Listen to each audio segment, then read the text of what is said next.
All right, let's dive into the pretty wild world of soccer politics. We're going to talk about what happens when the biggest sport on the planet gets all tangled up with one of its most powerful and controversial figures.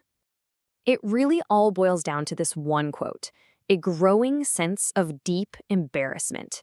Now, this came from a senior source right inside FIFA, the people who run world soccer.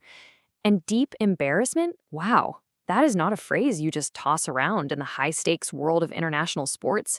Something's definitely up.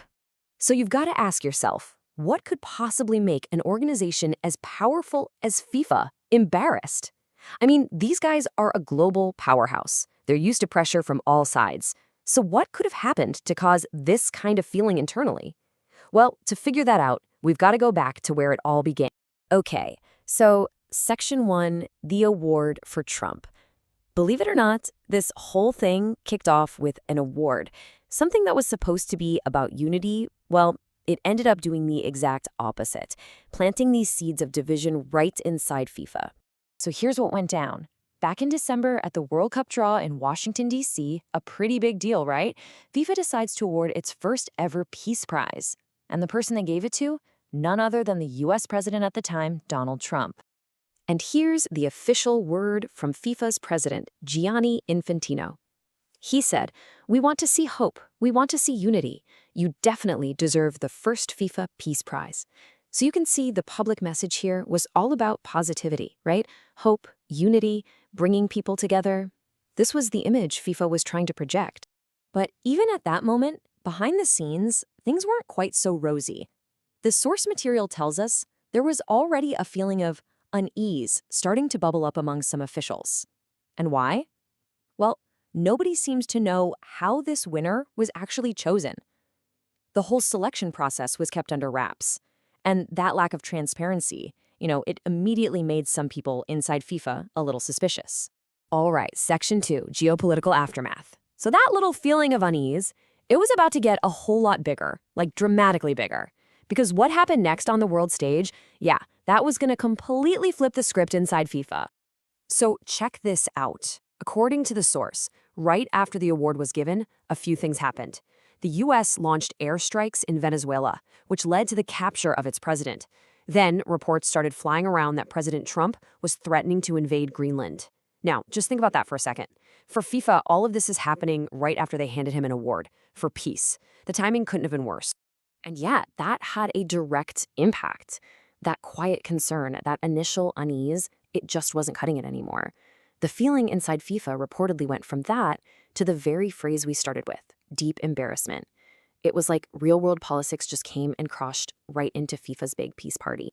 Section 3, FIFA's two faces. Okay, so this growing embarrassment created a huge headache for FIFA.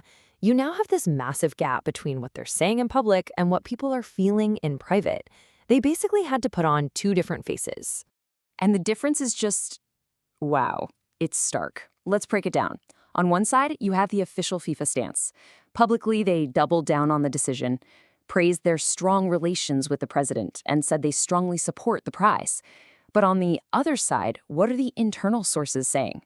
They're privately expressing deep embarrassment, voicing unease, and they're worried their own reputations could be tarnished. It's a textbook case of public image versus private reality. This quote from another anonymous FIFA source really says it all, doesn't it? Involving myself in the politics is something I stay far away from. My job concerns football on the pitch and nothing else. You can just feel them trying to back away, right?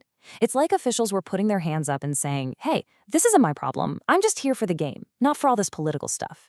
It kind of shows you that nobody really wanted to own this decision anymore. So, Section 4, the World Cup question, and this is where we get to the big so what. Why does any of this internal drama actually matter? Well, because it has huge, huge implications for the future of soccer's biggest event. And that brings us to this number, 2026, because that's the year of the next Men's World Cup. And guess where it's being co-hosted? The United States. So this whole political mess, it's not just some abstract problem. It's basically a storm cloud forming right over their biggest, most important tournament. So how are folks at FIFA feeling about hosting the tournament there? Well, one highly placed official called it a very delicate and difficult period. And when you hear words like delicate and difficult from officials like that, that's code for we are really, really nervous about how this is all going to play out. And this really shows you the internal fallout. The source reports that other officials are basically backing away, trying to protect their own reputations.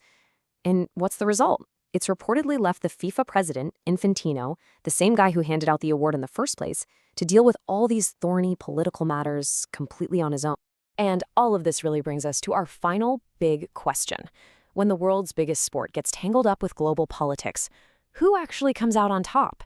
I mean, you see a huge organization like FIFA try to play the political game and they just get caught in the crossfire. So you have to wonder, does the sport win? Does politics win?